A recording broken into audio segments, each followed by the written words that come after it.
I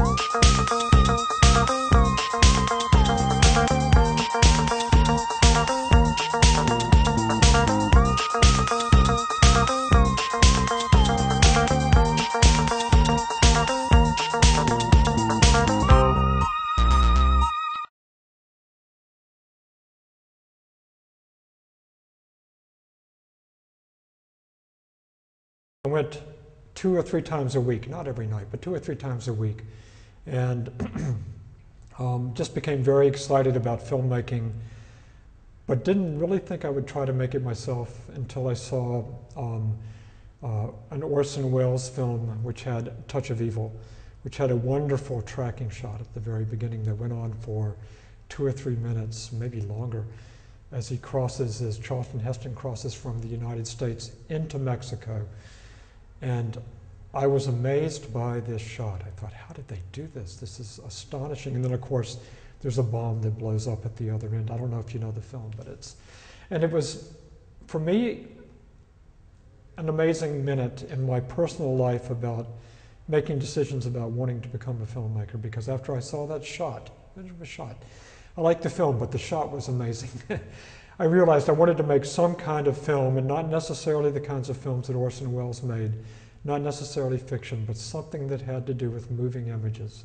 Because before that, I'd just taken still photographs, and I had wanted to be a writer, and I didn't know how this would blend together. When I was younger, I studied writing in university. I loved writing novels, short stories, poetry, forms of writing where voice was extremely important. You had to have a voice to be able to write well. Persona, some inner source. I felt that could also be true in filmmaking, even documentary filmmaking.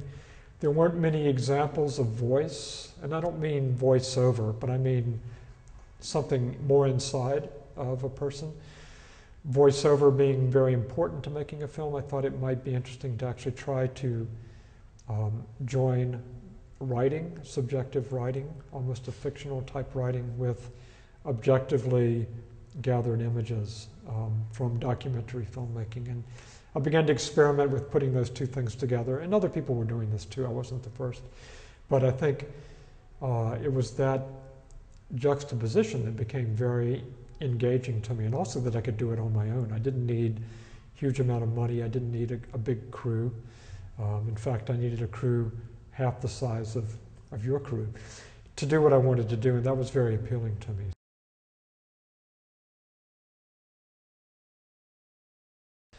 Well, after Sherman's March, I did get a call from every major studio saying, you should try making a fiction film. And that was very engaging and very enticing to me, but in a way there was part of me that didn't completely trust it, and also part of me, because I had some self-doubt, I didn't really think that I knew how to make that kind of film. And one part of me was very flattered that they would ask, but in another way I felt it's not a good idea. I've never made a fiction film. What makes you think I can make a fiction film? Why should I do this?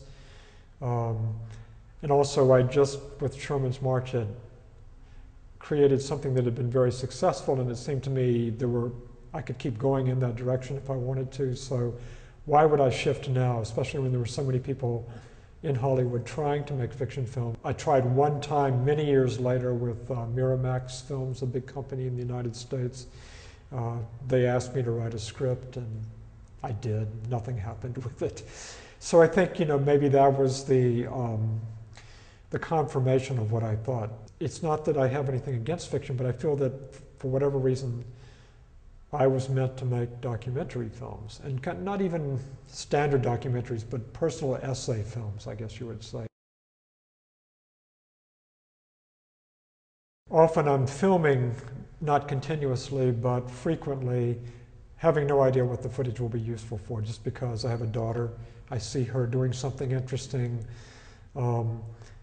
sharpening pencils, with the little pencil sharpener, and I think, oh, it's beautiful, the light is beautiful, she's beautiful, I just want to film this moment. And I film it, very carefully, hand-holding, and very aware of her in my life, and her in the room, and her and where the light is, and all of those things. I have no idea what I will use it for. And then, you know, I film that moment, and then I don't film the next 450 moments that are just like it. I don't know why. Because I think if I were filming all the time, it would not be good for my children. It would make them neurotic and make me neurotic, and it would not be a good thing. But now and then, yes, I film it, and I don't know what it's going to be useful for. No, it's very important for me that my films not be just about my life, because I think it'd be very boring, you know. I mean, I'm an average person. I'm interesting, but I'm not that interesting. And for me to somehow be able to incorporate themes or ideas or things I see in the world around me that are not autobiographical and weave them into my life, which is what we all have to do. We all have to think about, you know, the war in Iraq, or you know, the European Union, or whatever the political problems of the day are. We have to think about these things, and occasionally, you know, maybe not all the time. Well, you know, my son calls my boy calls, he says, when are you going to make a real film? And when he says that, he means like a Hollywood movie. But you don't mean that, do you? No. No, okay, thank you. I was talking about realism. Realism.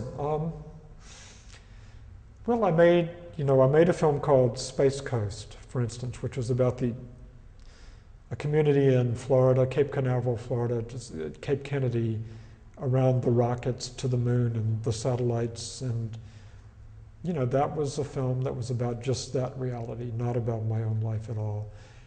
And I liked making the film, but ultimately it wasn't satisfying enough. So I would say I probably won't try to make any more of those kinds of films.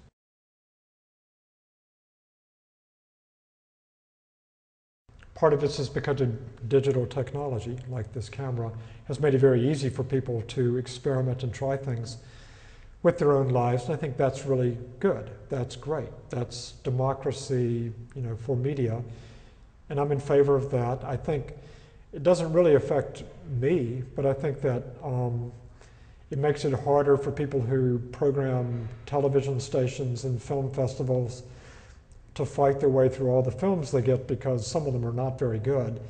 And yeah, but on the other hand, some are quite good. And you know, in this festival, Punto de Vista, I think I'm seeing, I hadn't thought about it like this before, but maybe 50% of the films could not have been made 15 years ago, because you would have had to shoot in Betacam or in, you know, 16 millimeter or something much more difficult to work with, and so the films would not have happened, and I think that would be a bad thing.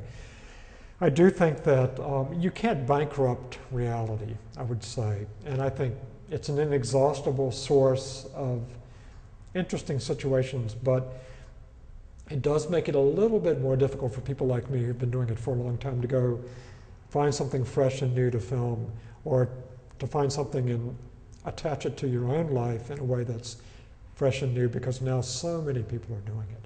So to be honest, I would have to say it makes it a little more difficult for me.